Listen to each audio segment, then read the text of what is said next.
Est-ce que vous vous êtes déjà imaginé à quoi ressemblait il y a 200 ans la rue où vous habitez aujourd'hui? Quelles sont les histoires gravées sur les pavés, les conversations qui se sont envolées puis qui ont été oubliées? Fut un temps, avant notre ère régie par la data, on était inscrit sur le papier que les faits les plus marquants, ceux destinés à la postérité.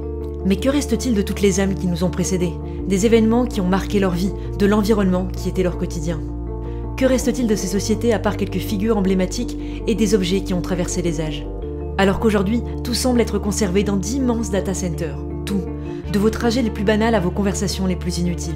Il y a tant d'informations disponibles à chaque instant que le monde virtuel est devenu plus riche que le réel. Jour après jour, on semble tous être pris dans une sorte d'amnésie collective, le passé s'effaçant au profit du présent. On oublie presque sans passé. Il n'y a pas de futur. Je me suis dit que dans des dizaines d'années, il restera une quantité astronomique de données de notre passage sur Terre. Et si nos descendants se demandent à quoi ressemblait la vie dans les années 2010, ils auront tellement de données à leur disposition qu'ils pourront presque modéliser notre environnement et faire rejouer la vie de monsieur ou madame tout le monde avec une précision presque flippante. Mais dans cette vidéo, on va pas parler du futur, mais du passé. Parce que nous, on n'a pas beaucoup de données disponibles sur les personnes qui nous ont précédés. Alors imaginez 2 secondes s'il était possible d'agréger toutes les traces qui nous ont laissées de leur passage pour nous aussi tenter de modéliser le passé. Genre on serait là, on ouvrirait Google Maps et il y aurait un fil qui nous permettrait de choisir une année dans l'histoire. On pourrait alors découvrir quelles étaient les rues et les magasins qui quadrillaient notre ville, mais aussi qui habitait où et qui faisait quoi exactement. Imaginez si on pouvait construire un Facebook du Moyen-Âge qui chroniquerait la vie de nos ancêtres avec la même précision que le permettent les réseaux sociaux actuels. Oui? Bon apparemment c'est possible.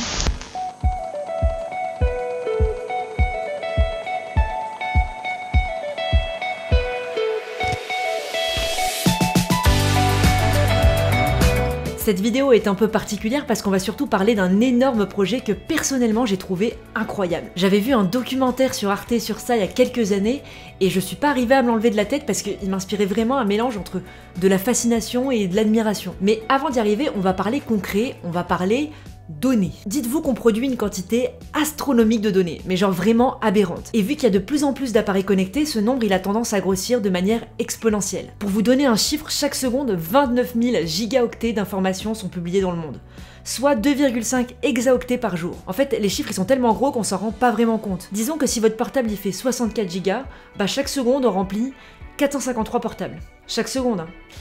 Voilà. C'est beaucoup. Puis surtout qu'on produit de nouvelles données et on n'efface pas vraiment les anciennes. Et justement, ce sont de ces données qu'on va parler. Parce qu'on a tendance à dire que sans Internet, il n'y a pas de données. Or, c'est complètement faux. On produit des données depuis la nuit des temps. Parce que, c'est quoi exactement une donnée? Selon l'internaute, c'est un élément d'information servant de point de départ à un raisonnement.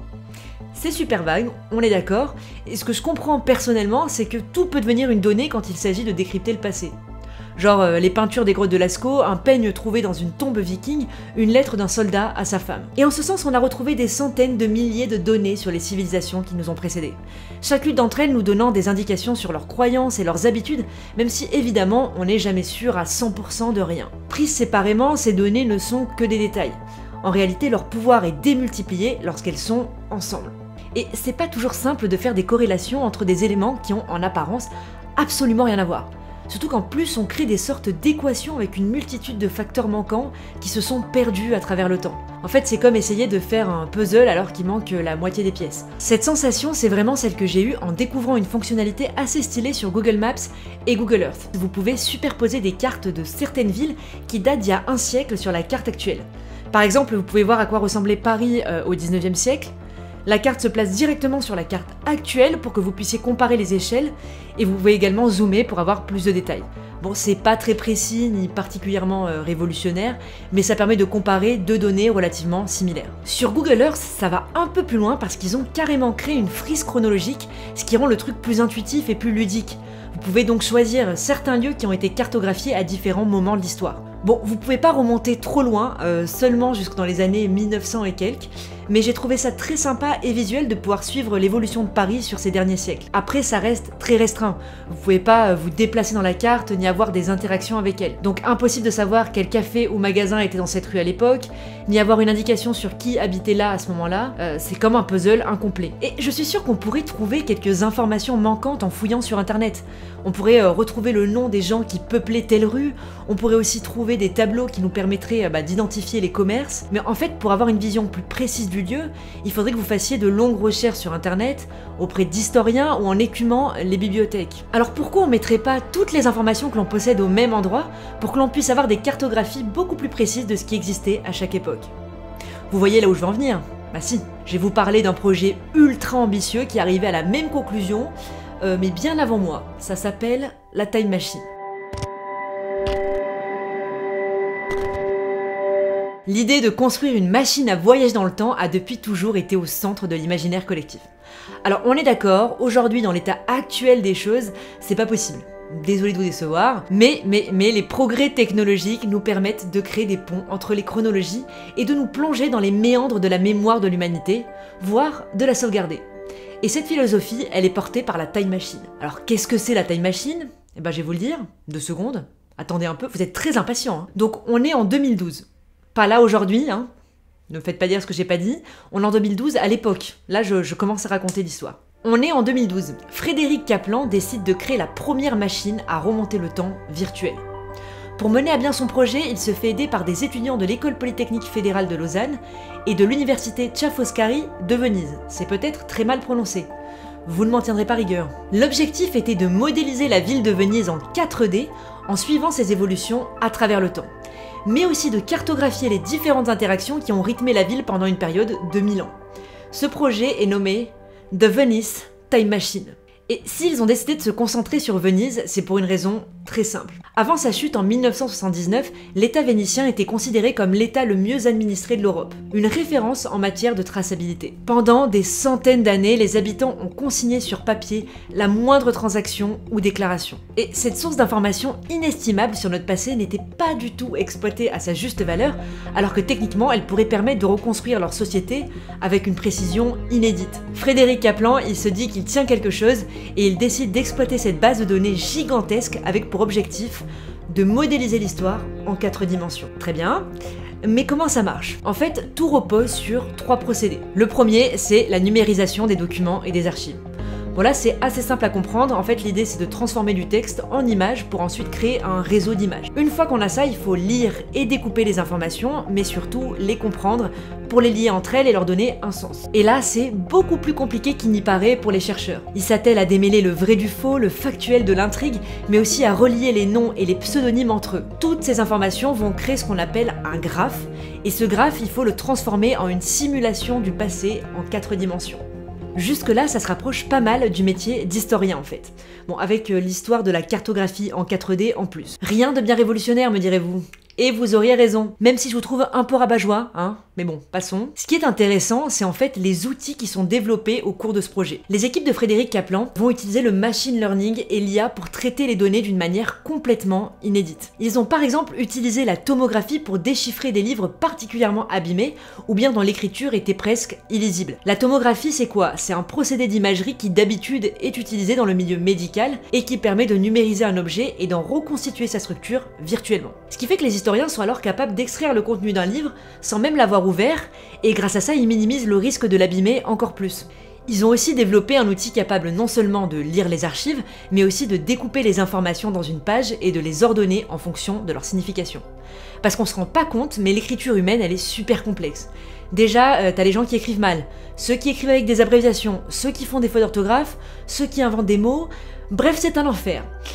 Et bah la Venice Time Machine, elle arrive à comprendre ces informations et en plus elle les rend accessibles à tous. Après, comme on l'a dit tout à l'heure, c'est très bien les livres, mais il y a plein d'autres éléments que nos ancêtres nous ont laissés, et notamment des peintures, des sculptures et des photographies. Chaque œuvre donne des indications précieuses sur une époque, un lieu ou un personnage, que ce soit à travers ce qu'elle représente visuellement ou ce qu'elle véhicule comme message. Il faut alors comprendre son auteur et sa position dans la société, son commanditaire et ses similitudes ou différences avec ses œuvres contemporaines. Et ça, à la base, seul un historien sait où et quoi regarder. Mais c'est sans compter Benoît Séguin, doctorant à l'École Polytechnique de Lausanne, qui essaie d'apprendre à la machine à décrypter les œuvres. Pour ça, il a développé le scanner le plus rapide au monde. Puis il a appris au système à distinguer des modèles de représentation propres à certaines époques et à repérer des similitudes entre des styles de représentation. reproduction. Et ce qui est dingue, c'est qu'à force, la machine est devenue de plus en plus performante et qu'elle a fait des liens que personne n'avait fait avant. En fait, la Venice Time Machine se base sur une espèce de dualité homme-machine, l'un apprenant de l'autre et vice-versa.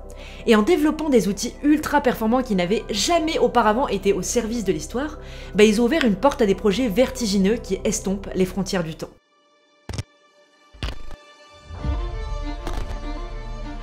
On appelle l'Europe le vieux continent parce qu'il porte encore les cicatrices de son histoire. Rome, Paris, Vienne, Budapest, Stockholm, Prague, Kiev, Athènes, Sarajevo. Dans nos capitales se dressent les monuments emblématiques de civilisations entières. Dans nos cultures, des histoires, des contes, des légendes qui ont traversé les âges et le temps. Parfois, nos langues ont changé et certaines villes portent encore les stigmates de la guerre. Mais nos racines se sont entremêlées les unes avec les autres, créant une immense toile où chaque événement finit par être interconnecté avec un autre. L'histoire est partout, dans les briques, les tableaux, les livres, toutes les choses que l'on regarde sans jamais vraiment les voir. La Venice Time Machine a créé une méthode pour traiter la donnée historique d'une manière complètement inédite. Grâce à l'intelligence artificielle, ils sont arrivés à transformer des fragments d'histoire provenant d'époques et parfois même de civilisations différentes en un ensemble cohérent. Et ils lui ont donné une application concrète, celle de recréer une ville en 4D à travers le temps qui raconterait la vie de nos ancêtres. Il faut imaginer un peu comme un Assassin's Creed mais avec des gens qui ont réellement existé. Bien sûr, on n'y est pas encore et on n'arrivera peut-être jamais à un tel niveau de précision. Mais n'empêche qu'ils ont prouvé qu'on pouvait exploiter d'une meilleure manière les restes de notre passé. Du coup, d'autres villes se sont laissées convaincre que la Time Machine pourrait leur permettre de sauvegarder la mémoire de leur culture. Parmi elles, Amsterdam, Paris, Budapest ou encore Jérusalem, qui serviront de point d'entrée pour pouvoir construire une Time Machine européenne, voire à terme mondiale. Cette Time Machine plus vaste pourrait permettre de cartographier toute l'évolution sociale, culturelle et géographique de l'Europe. Alors évidemment, en premier lieu, ça servirait aux historiens. Ça deviendrait un outil global auquel ils pourraient tous contribuer en le complétant avec leurs découvertes ou en s'en servant pour mettre en perspective des archives. Mais à terme, comme on l'a dit, le but serait de rendre la machine, ou du moins ses applications, accessibles à tous. Et on s'en rend peut-être pas compte, mais rendre l'histoire plus visuelle, ça la rend plus compréhensible et plus facile d'accès. Mettre toutes les archives à portée de main, disponibles en seulement quelques clics, c'est donner à une population la capacité de pouvoir se faire sa propre opinion sur les événements passés et de les interpréter de la manière qu'elle le souhaite. Du coup, chacun pourrait s'approprier l'histoire et faire en sorte qu'elle ne tombe pas dans l'oubli. L'Europe Time Machine serait ainsi une ode à notre passé commun et à ce continent qui semble parfois oublier qui il est.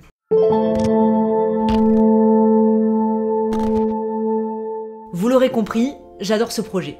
Déjà parce qu'il est réalisé par des gens passionnés, et je trouve qu'il n'y a rien de plus beau que de se donner corps et âme à sa passion, mais ensuite parce que je trouve que rendre l'histoire accessible à tout le monde, c'est absolument essentiel. Parce que savoir d'où l'on vient, c'est très important pour savoir où l'on va. Il n'y a rien de pire qu'un peuple déraciné qui n'a plus d'histoire. C'est quelque chose qui est beaucoup arrivé au cours du temps à cause de la colonisation par exemple. Du coup, donner à tout le monde la possibilité de se balader virtuellement dans le temps et dans l'espace, ça pourrait permettre à chacun de comprendre le passé et la vie de ses ancêtres. Après, il faut faire très attention, parce que même si la Time Machine est très performante, ça reste quand même une interprétation.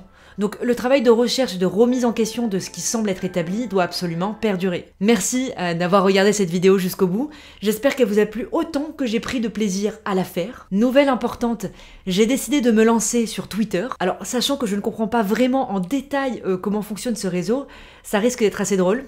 Dites-vous que là j'ai tenté de tweeter et à chaque fois j'ai qu'un like et c'est moi qui l'ai mis avec un autre compte. Du coup, si vous avez envie de me tirer de cette solitude, n'hésitez pas à me suivre, c'est Clémence-Isor, je vous mets le lien en description.